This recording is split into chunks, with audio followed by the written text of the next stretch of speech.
Une semaine que le volume 1 et la dernière saison de Stranger Things est sorti, et je ne sais pas pour vous, mais de mon côté, mon cerveau bouillonne de théories.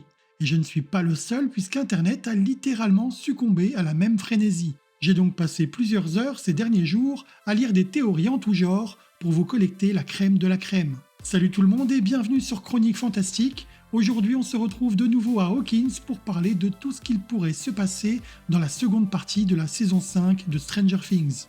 Mais juste avant de théoriser, nous devons tout d'abord revenir sur les deux grandes références de la saison 5. D'un côté, la pièce de théâtre Stranger Things, la première ombre, qui s'est jouée à Londres avant de s'envoler pour Broadway. De l'autre, le roman de Madeleine L'Engle, un raccourci dans le temps, aperçu et cité par Holly à plusieurs reprises. On va le voir, ces histoires devraient nous donner beaucoup d'indications pour le volume 2. Pour celles et ceux qui ne souhaiteraient pas du tout être spoilés par ces deux œuvres, ou qui connaissent déjà les liens avec la série, pas de problème. J'ai fait en sorte de ne pas les inclure dans les théories. Donc n'hésitez pas à passer le prochain chapitre. Les liens avec Stranger Things, la première ombre, et un raccourci dans le temps. Bien, commençons par Stranger Things, la première ombre, une comédie musicale qui fait partie de l'univers étendu de la série. Grâce à quelques vidéos disponibles sur YouTube, d'ailleurs je me demande comment la plateforme ne les a pas encore retirées, j'ai pu visionner cette fameuse pièce. Et oui, il y a plusieurs éléments du scénario qui ont bel et bien été repris par les frères Duffer dans cette saison 5. Tout d'abord, nous devrions connaître l'origin story d'Henry. Plusieurs indices ont déjà été glissés dans l'épisode 4, à commencer par ce coffre où Holly découvre des habits de scout et surtout une longue vue. Dans la pièce de théâtre, il est expliqué qu'Henry a toujours eu l'âme d'un aventurier. Lorsque lui et sa famille habitaient encore dans le Nevada, Harry adorait explorer des grottes à l'aide de sa longue vue. Un jour, il découvre dans l'une d'elles un container et plusieurs documents secrets. Intrigué, il décide de l'ouvrir et c'est à cet instant précis que sa vie bascule. Des particules du flagelleur mental pénètrent son corps et durant 12 heures, il va être littéralement transporté dans la dimension X. Là-bas, son sang va fusionner avec la nature même du flagelleur mental. Lorsqu'il revient à lui dans la grotte, il ne se souvient plus de rien, mais il n'est plus le même. Pourquoi ce container se trouvait-il dans une grotte paumée du Nevada ? Eh bien, quelque temps auparavant, l'armée américaine menait une expérience secrète, le projet Rainbow. Grâce à l'énergie électromagnétique, les scientifiques souhaitaient rendre un navire invisible. La mission fut à première vue couronnée de succès. Le bateau a bel et bien disparu. Le problème, c'est qu'il a atterri pendant un court moment dans la dimension X, où un Démogorgon y a massacré l'équipage entier, excepté le capitaine. Cet unique survivant n'est autre que le père du docteur Brenner. Lorsqu'il revient dans notre réalité, Brenner père est très affaibli. Son sang a également changé, mais il ne survit pas. Il explique tout à son fils sur son lit de mort, et ce dernier va consacrer sa vie à rechercher la dimension X. Dans le même temps, un espion russe est démasqué parmi l'équipe du projet Rainbow. Il parvient à s'enfuir avec ce container qu'il va cacher dans les grottes. D'ailleurs, les frères Duffer ont confirmé que la grotte où se trouvent Max et Holly est la même que celle où se trouvait Henry lorsqu'il a disparu dans la dimension X. Mais revenons à Henry.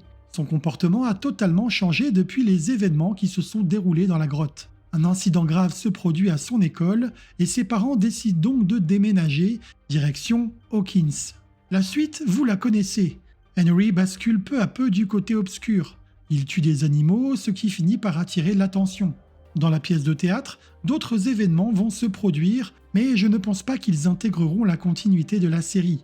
Toujours est-il que le gouvernement s'intéresse au jeune homme, à tel point que le projet Rainbow va venir s'installer à Hawkins dans un laboratoire secret.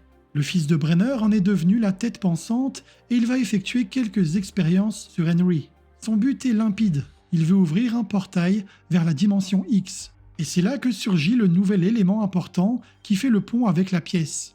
Ce souvenir de 1959 dans lequel Max se balade et reconnaît une Joyce, alors étudiante. Elle organise une représentation théâtrale dans le but d'obtenir une bourse étudiante. Sur le tract ramassé par Max, on peut lire qu'en plus de Joyce, Karen, Ted, Jim, Alan Monson, le père d'Eddie, et Patty Newton, la sœur adoptive de Bob, y participent, ainsi qu'Henry. Mais il ne participera jamais à cette représentation, puisqu'entre-temps il sera définitivement enfermé dans le laboratoire secret. Comme je le disais dans ma dernière vidéo, je ne sais pas où les frères Duffer comptent aller avec cette intrigue.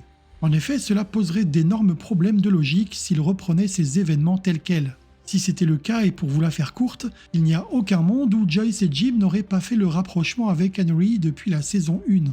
Autre problème, la timeline est différente entre les deux œuvres. Dans la série, Henry n'a que 12 ans lorsqu'il commet l'irréparable. Dans la pièce, il est déjà au lycée, donc son âge se situe plutôt entre 15 et 17 ans. L'autre grande référence de cette saison 5 est un raccourci dans le temps. Ce roman de Madeleine L'Engle ne quitte jamais Holly et elle en parle même avec Max lorsqu'elle se retrouve dans la réalité mentale de Vecna. Alors ce roman, de quoi parle-t-il ?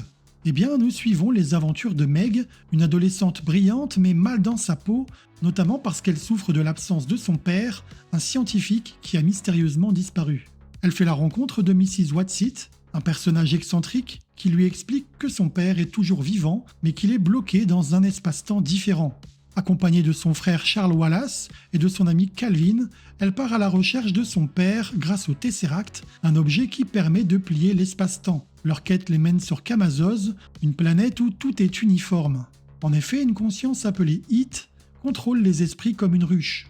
Meg retrouve son père, mais son petit frère se fait capturer et se fait posséder par It. Finalement, Meg parvient à briser le lien entre Charles et la conscience grâce à l'unique chose qu'elle ne comprend pas, l'amour. Et quelque part, ce schéma est utilisé depuis le début de la série. Eleven est la parfaite opposée de Vecna. Ce dernier s'est développé dans la haine alors qu'Eleven a choisi l'amitié et l'amour. Et c'est grâce à cette philosophie qu'elle sauve la bande en saison 1, puis referme le passage en saison 2. En saison 3, elle brise le lien qui unit Billy au flagelleur mental en lui rappelant son passé. Dans la saison 4, c'est l'amour entre elle et Mike qui lui permet de se libérer et stopper Vecna avant qu'il n'achève Max. Donc, logiquement, un schéma similaire devrait se dérouler dans la saison 5. Tout d'abord, les évidences. L'esprit collectif est déjà bien présent dans la série, symbolisé par Vecna et le flagelleur mental. Ensuite, la planète Camazos est une analogie de l'illusion créée par Henry. En toute logique, Holly se trouve dans la position de Meg et Max dans celle du père. Il ne reste donc qu'un seul rôle à attribuer, celui du personnage capturé par l'esprit collectif. Et à ce sujet, mon cœur balance entre deux personnages. Tout d'abord, Will, qui pourrait se laisser corrompre malgré ce que nous laisse entendre l'épisode 4. Ou plus simplement, il pourrait s'agir d'Henry Creel, dont l'âme a été noircie depuis des décennies. Justement, ces deux possibilités font partie des théories fumantes qui tournent actuellement sur Internet. Alors c'est parti, découvrons-les ensemble. Vecna n'est pas le grand méchant de la série. La saison 4 ne laissait pas la place au doute. Oui, le boss final de la série était Vecna. D'ailleurs, on nous le montrait clairement dans l'épisode 7. Henry Creel, en pleine métamorphose, apercevait le flagelleur mental et le façonnait en araignée géante. Mais peut-être que nous avons tous été dupés par ces images. Nous l'avons vu, Max est capable de voyager dans les souvenirs de Henry, et l'un d'eux laisse plutôt perplexe. En effet, cette falaise semble effrayer Vecna au plus haut point. Ce dernier ne peut tout simplement pas entrer dans la grotte. Ceux qui m'ont écouté dans le chapitre précédent savent de quoi il s'agit.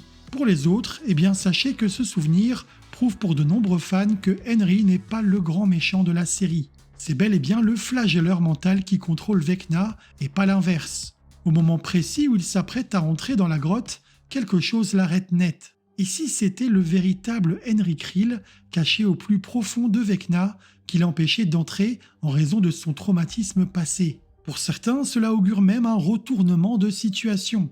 Si l'esprit d'Henry Creel est encore présent, Eleven, Will et Cally pourraient enfin finir par briser ce lien qui l'unit avec le flagelleur mental. Et dans le dernier épisode, on pourrait imaginer que tout le monde se rallie pour affronter le véritable grand méchant de la série. Des internautes sont même revenus sur la partie de Donjons et Dragons en début de saison 4, lorsque Eddie les prévient qu'il faut faire un 20 pour battre le grand méchant. Or, si on additionne les numéros d'Eleven, Cally et Henry, cela donne le bon résultat. Vecna a encore des projets pour Will. La fin de l'épisode 4 nous a tous bluffés avec la révélation des pouvoirs de Will. Pourtant, une chose est bien claire, Will n'a pas les mêmes capacités qu'Eleven ou Vecna.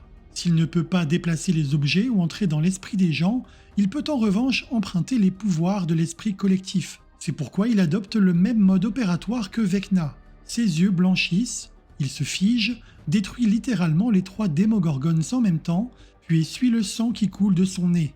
Il ne possède pas les pouvoirs de Vecna, mais il les lui a empruntés. Alors la grande question est la suivante. Si Vecna et Will font tous les deux partie de l'esprit de la ruche, alors il y a de fortes chances pour que le premier connaisse aussi les capacités du second. D'ailleurs, cette petite phrase le prouve. Can you see them? Can you see the children? Vecna sait que Will voit à travers ses yeux. Mais alors, pourquoi Vecna ne s'est-il pas débarrassé de Will? L'une des théories les plus répandues à ce sujet démontre que tout a été soigneusement orchestré, et que même cette scène qui nous a tous fait sauter au plafond fait partie du plan de Vecna. En lançant les Démogorgones contre les amis de Will, Vecna a débloqué les pouvoirs du jeune homme. Et si Will peut également utiliser les pouvoirs de la ruche, le contraire est également valable. Dorénavant, Vecna ou le flagelleur mental, cela dépend de qui est le boss final, va pouvoir utiliser pleinement Will, mais pas en tant que réceptacle, en tant qu'arme. C'est le scénario catastrophe des 4 prochains épisodes. Et si Will passait malgré lui du côté obscur? Et si l'une des batailles finales l'opposait à Eleven? Une petite phrase glissée dans la bande-annonce nous délivre une information importante. You are going to help me. One last time. Or, ce dialogue n'est pas prononcé par Vecna lors de la scène finale de l'épisode 4. Une image également dans le premier trailer nous montre Will de nouveau sous le contrôle de Vecna. On peut donc en déduire qu'il n'en a pas encore fini avec lui. Que souhaite-t-il faire de lui? En faire son égal, l'utiliser pour détruire Eleven? Il y a bien une autre théorie fumante à ce sujet, et on en parle maintenant. Holly est la clé pour s'échapper de l'esprit de Vecna.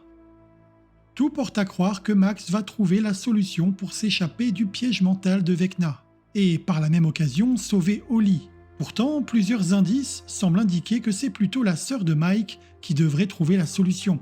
Tout d'abord, nous avons ce passage où son frère lui offre son personnage Donjons et Dragons. She's a cleric, which means she has divine powers. Et depuis l'avènement de Will le sorcier, nous savons que les assimilations au personnage de D&D sont révélateurs. Donc Mike lui donne la figurine et il lui explique ses pouvoirs. She can cast a dimension door, which can teleport you to anywhere you visualize. Mais ce n'est pas tout. On sait que les frères Duffer sont d'immenses fans des X-Men. En saison 1 par exemple, Lucas faisait référence au X-Men numéro 134 et le final du dernier épisode recrée d'ailleurs l'une des cases du comic book. Cette fois-ci, il semblerait que la fratrie Duffer se soit encore inspirée d'une histoire des X-Men et cela pourrait signifier énormément pour Holly et comme je le disais un peu avant, pour Will. Connaissez-vous le Run Inferno?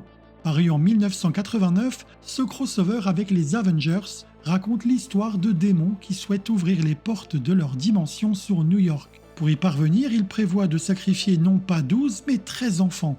Oui, on peut difficilement faire mieux en matière de référence et vous connaissez peut-être maintenant le plan de Vecna pour Will. Il serait lui aussi sacrifié. Parmi les personnages importants de ce run, il y a Magik, la petite sœur d'un des héros, Colossus, qui est elle-même bloquée dans ce royaume démoniaque et où elle y développe des pouvoirs dont la capacité de créer des disques de téléportation.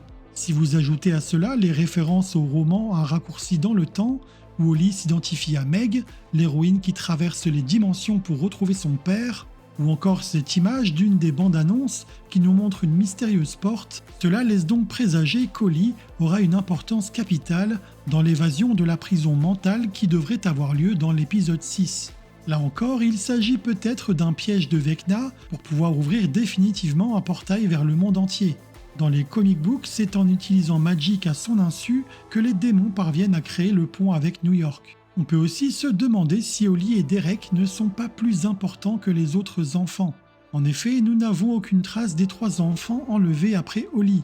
Nous savons que leurs corps sont emprisonnés, mais leurs esprits ne sont pas enfermés avec elle dans la maison Krill, contrairement à Derek qui est censé la rejoindre. Cela renforce le sentiment qu'Holly pourrait être spécial. Derek, quant à lui, a l'air du parfait geek. Quand il aperçoit Henry pour la première fois, il est même en train de construire quelque chose qui a la forme d'un tesseract, un objet crucial pour plier l'espace-temps dans le roman de Madeleine L'Engle. Alors seraient-ils sans le vouloir les ingénieurs de Vecna? Bon, j'espère que je ne vous ai pas perdu avec toutes ces références, parce qu'à partir de maintenant, on va ouvrir les vannes concernant l'un des plus grands mystères du volume 1. Un festival de théories pour le mur organique. Alors là, nous assistons à une véritable orgie de théories.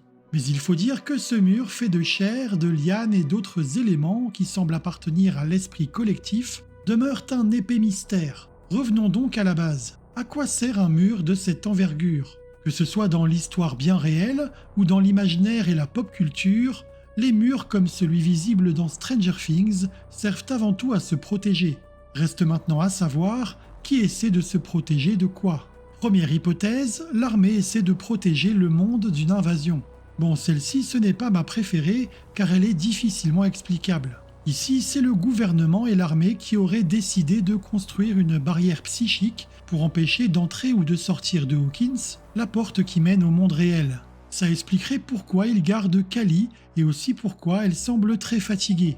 C'est elle qui crée ce mur immense. Cela voudrait dire que si Jim et Eleven lui portent secours, plus rien ne pourra empêcher la dimension X d'entrer dans le monde réel. Maintenant, cette théorie est limitée. Vecna aurait juste besoin d'attaquer la base militaire pour effacer ce mur. Autre problème, le pouvoir de Callie est de créer des illusions. Cela veut dire que le mur n'existe pas vraiment. Donc, Steve ne peut pas cracher sa BM contre la muraille. De même, le couteau de Jim ne peut pas y rester planté. Et le Dr. K n'aurait pas besoin d'étudier ce qui ressemble à un échantillon du mur. Personnellement, je pense que l'utilité de Callie est bien plus basique, soit en étant impliquée dans la mise en place de la kryptonite qui bloque Eleven et possiblement Vecna, soit en rendant la base invisible aux yeux de l'esprit collectif. Deuxième hypothèse, le scénario à la Game of Thrones. Je dois dire que celle-là, je l'apprécie de plus en plus. Dans ce scénario, ce mur aurait été construit par Vecna lui-même dans le but de se protéger. Bon, tout d'abord, on peut imaginer qu'il cherche à confiner les enfants pour empêcher Eleven ou l'armée d'intervenir. Après tout, ce mur doit être assez épais et peut-être même creux à l'intérieur. Ainsi, la carte dessinée par Will serait en réalité un plan de l'intérieur du mur avec les deux bordures de chaque côté. Cela expliquerait pourquoi les enfants de la saison 5 ne semblent pas être stockés au même endroit que Will quelques années plus tôt. Vecna aurait pu construire ce mur le temps de se remettre de sa défaite en fin de saison 4. Mais le mur peut également lui servir de protection contre le monde à l'envers extérieur à Hawkins. Et si les humains, les créatures et Vecna s'affrontaient les uns contre les autres, alors qu'une menace encore plus grande les menaçait tous? Et si le flagelleur mental était encore plus gigantesque que ce que l'on a vu? Ou qu'une entité encore plus puissante se cachait dans la dimension X, juste derrière le mur? Rappelons-nous que même Henry craint quelque chose. Et il en a très peur. Ce scénario ressemblerait assez à Game of Thrones. Pour ceux qui ont lu les livres et ou vu la série, le mur de Stranger Things fait carrément penser à celui de Westeros, qui protège les 7 royaumes des marcheurs blancs. Troisième hypothèse, le mur marque les limites de Vecna. J'ai vu passer pas mal d'idées qui ressemblent à la théorie que je vous ai soumise dans ma précédente vidéo. Et si le cercle qui entoure le Hawkins du monde à l'envers désignait en fait les limites des pouvoirs de Vecna? Cela expliquerait l'enlèvement des 12 enfants, en les disposant tout autour du mur, de la même manière qu'un cadran d'horloge. Oui, n'oublions pas qu'il est obsédé par le temps et qu'il souhaite carrément le détruire. Vecna pourrait peut-être les sacrifier de la même manière que les 3 autres de la saison 4. Peut-être que ce rituel demanderait énormément d'énergie et qu'il aurait besoin d'un catalyseur placé en son centre. Et c'est là qu'intervient Will, car comme je vous le rappelle, Vecna en aura encore besoin d'ici la fin de la saison. À quoi bon démolir ce mur? Eh bien, peut-être que cela lui donnerait un accès au reste du monde à l'envers. Peut-être que symboliquement, il ne peut pas se déplacer hors de Hawkins, à la fois dans le monde réel et dans le monde à l'envers. Bref, on peut développer à nouveau plusieurs théories à partir de celle-ci. N'hésitez pas à me dire d'ailleurs ce que vous en pensez dans les commentaires. Peut-être que vous avez les mêmes idées que la théorie qui va suivre. Une hypothèse plus simple et peut-être même plus logique. Le trou de verre se trouve déjà sous nos yeux. Et voici l'autre casse-tête de ce premier volume. Ce cours de Monsieur Clark sur le pont d'Einstein-Rosen, plus connu sous le nom de trou de verre. Évidemment, chaque mot prononcé par notre professeur favori vaut son pesant d'or. They would be extraordinarily unstable. Le mot instable a fait tilt dans ma tête et apparemment dans celle de nombreux théoriciens du net. Et si finalement le monde à l'envers n'était pas ce fameux trou de verre, un endroit où le temps n'existe plus, ce qui expliquerait pourquoi cette dimension est bloquée au 6 novembre 1983, le jour où la structure a été créée lorsque Elle a touché le Démogorgone. Le mur, lui, pourrait désigner 2 éléments. soit le vide intersidéral, et dans ce cas la dimension X se trouverait en dessous du monde à l'envers. Autre possibilité, les murs marquent la frontière avec la dimension X. Dans tous les cas, le but de Vecna serait de détruire le trou de verre afin de fusionner les deux mondes et régner pour l'éternité, ou laisser entrer le mal ultime. Cependant, d'autres suggèrent que le trou de verre n'a pas encore été construit et qu'il servirait à effectuer un voyage dans le temps. Le casse-tête du voyage dans le temps. Oui, les références à Retour vers le futur sont nombreuses. Je vous les ai toutes énumérées dans ma précédente vidéo. Mais plus ça va, moins j'y crois. Tout d'abord, comment se rendre dans le passé ? Mis à part mentalement, à travers les souvenirs de Vecna, je ne vois pas comment la bande, même accompagnée de Monsieur Clark, pourrait parvenir à voyager dans le temps. Toutefois, visiter le passé pourrait arranger beaucoup de choses, de manière un peu trop facile si vous voulez mon avis. Vecna pourrait par exemple vouloir remonter le temps jusqu'en 1959 et empêcher Henry de rencontrer le flagelleur mental. Eleven pourrait également s'en charger ou retourner en 1979, le jour où elle a envoyé Henry dans la dimension X. Elle ne lui enlève pas la puce et hop, terminé.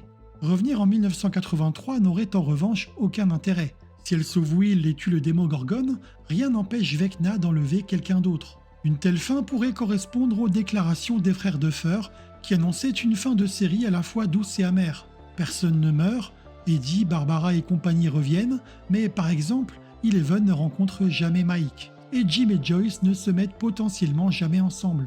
Et je ne vous cache pas que de mon côté, je trouverais que ça fait très... ce n'était qu'un mauvais rêve. Quels sont les favoris pour mourir ?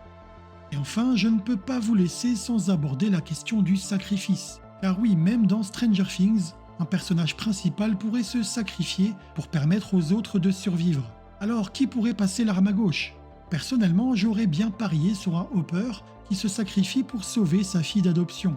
Eh bien, du côté d'Internet, étonnamment, Jim est loin d'être le favori. Tout d'abord, nous avons Will, qui est largement cité. Et ça aurait du sens. Depuis l'épisode 4, il a atteint une grande puissance au sein de l'esprit collectif. Si l'affrontement final confronte Will à Vecna ou le flagelleur mental, la boucle serait bouclée. Et pour s'assurer que rien ne survive dans l'esprit collectif, Will pourrait comprendre qu'il doit se sacrifier, soit en sautant la vie, soit en restant dans la dimension X. D'ailleurs, un plan de la bande-annonce qui n'appartient pas aux 4 premiers épisodes semble indiquer que quelqu'un pourrait atterrir dans cette dimension. Eleven aussi est fréquemment citée parmi les morts en fin de série. Si elle s'attelle à refermer définitivement l'accès au monde à l'envers, elle pourrait y laisser la vie. Personnellement, je n'y crois pas un seul instant.